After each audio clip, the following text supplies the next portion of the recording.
Wowzers. I can see 946 miles with these Vortex binoculars.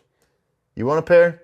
I tell you what, we'll give you a pair. All you gotta do, like, comment, and subscribe to the channel. If you do that, you're liking our videos, you're commenting on our videos, we'll give away a pair. Get ready, guys. Vortex binocular giveaway coming soon. What's up, guys? It's that time of the year where we're always interested in deer. Let's face it, and maybe the deer hunting isn't great on your property. So if you want to change that, we are booking right now. Okay. Once season comes and these busier times of the year come, we tend to book up really fast. We will book up. We booked up last year. We're going to book up this year. That's the way it is. So if you are interested in getting a visit on the calendar, want to learn how to food plot better, make money on your property, timber, all these different things, all these topics, how to kill bigger bucks, how to get them off your neighbor's property. That's what we're here for. Let's book a visit, whitetaillandmanagementservices.com, hit the contact tab, and send me a message, send me an email. So with that being said, we're going to talk about a huge topic that I hear a lot in certain areas. Deer numbers are dropping. They're not what they used to be. Well, it's one thing to just have the conversation, guys, and just say that. It's another thing to do something about it. So what can we do? Well, if you're watching this video during deer season, a couple things that we can do is, one, make sure that we're not overpressuring our property and pushing these deer into different places that are gonna, get them killed.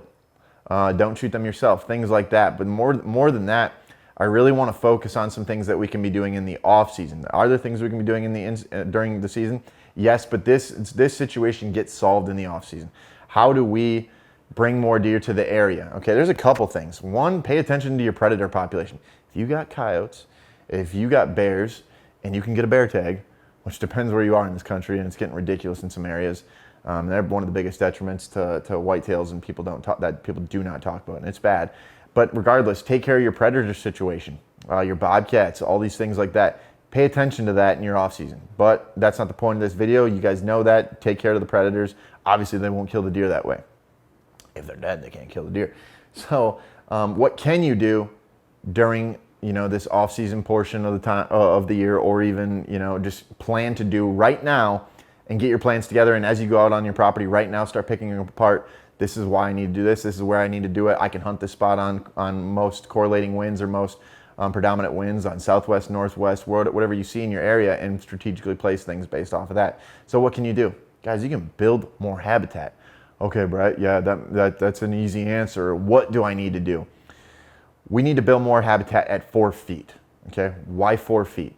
Because 4 feet is the level in which these deer spend their lives, at 4 feet. If you have cover at 10 feet, it doesn't do them any good because deer can't reach it. So a couple things that we can do. We can obviously plant grasses and forbs, especially forbs, because no matter what you hear online or in these different videos about planting warm season grasses and things like that, they're great for cover, but they're not multi-dimensional. So what does that mean? They're good for cover, but they're not great for food. Deer love to feed on forbs. Okay, they're going to feed on forbs significantly more than they are going to feed on grasses. So that's one thing you can definitely do to build cover at 4 feet. Plant more forbs in your open areas. Obviously, we can always plant the food plots. We understand that. That'll help feed these deer. But from a natural standpoint, that is one of those main things you can do. The biggest and best thing that you can do is, well, I shouldn't say the best, because I'm going to get to the best one at the end of this video. The next thing you should do is TSI, timber stand improvement, and there's a lot of different options. Which one's right for your property? Should you be using the hack and squirt method? Should you be flush cutting trees? Should you bring in a logger? Should you be hinge cutting? Let's face it, there's a right and a wrong way to do all these things, and you might cost yourself tens of thousands of dollars if you don't do it the right way, depending on the size of your property. But regardless, the point is to get cover at the deer's level. So if we do timber stand improvement, we open up the canopy, sunlight hits the forest floor, new regeneration takes place, boom, we're in the game. Then we have that cover at 4 feet. But if you really want to ensure that it's quality cover, there's one thing that you should be doing that we have not touched on yet in this video. Burning. Burning is the most like, it's one of those things that people just overlook. Yeah, burning would be nice, but I hinge cut my property, or I logged and I did these things and I got cover now. Guys, burning is literally the best thing that you can do to improve a property, especially after you made a cut. So let's talk about this. So let's say you went and you hinge cut, you got some logging done. that next spring, you should be in there burning the property. That will help rebuild soil. That will help give it a clean slate, burn off all the duff, all the leaf litter, all those things, so that new regrowth can take place. And if we burn every 3 years or so, we're going to build so much habitat at that 4-foot level. And in that 3 to 5 year time span, don't burn every year.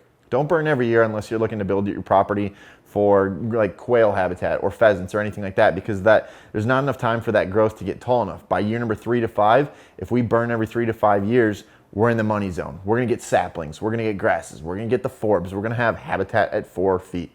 And that is the ultimate goal. If you're not seeing deer like you used to, think about it. I'm thinking about a big northern Wisconsin piece that we've been hunting for 30 years. The hunting has slowly got worse. I can see for 400 yards through the timber in some areas. What does that mean? It means there's not cover at 4 feet. So whether it's cover, whether it's food, you're putting all those things back into the forest floor and back into the deer's realm, basically. When we open up the canopy, burn and do things like that. And if they have the cover, they're gonna do a lot better with predators and predation. They're gonna have a lot more food and just have more cover for inclement weather and things like that. So if you're not seeing the deer, guys, take action. The food plots are a big deal. All these other things are a big deal. But if we don't have the habitat, it just doesn't matter. So build the habitat, they will come. So you like these tips, you like these videos, make sure you're liking and subscribe to the channel. Comment for extra entries on our giveaways. It's a no-brainer. If you like free stuff, you're in the right place, guys. See you next video.